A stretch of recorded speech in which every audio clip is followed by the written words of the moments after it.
अति जलद व अचूक बातम्यांसाठी पाहत रहा महामीडिया 24 सदैव तत्पर.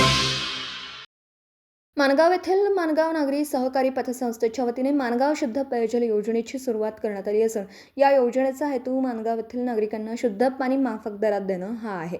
व्यावसायिक दृष्टिकोन न ठेवता सामाजिक दृष्टिकोन डोळ्यासमोर ठेवून ही योजना सुरू केली आहे. दरम्यान योजनेचं पूजन संस्थेचे संचालक महावीर बाबू मगदूम व बंडू राघू देमन्ना यांच्या हस्ते करण्यात आले. यावेळी संस्थेचे संस्थापक चेअरमन जिनगुंडा रामगुंडा पाटील, विद्यमान chairman Pramod Magdum, vice chairman Vijay Patil, Mangaon दूध व्यावसायिक संस्थेचे चेअरमन, व्हाईस चेअरमन, पतसंस्थेचे सर्व संचालक, डेअरीचे संचालक, कर्मचारी व ग्रामस्थ उपस्थित होते. तर मग चला सबस्क्राईब करायला विसरू नका महामीडिया 24 न्यूज चॅनलला. महामीडिया 24 सदैव तत्पर.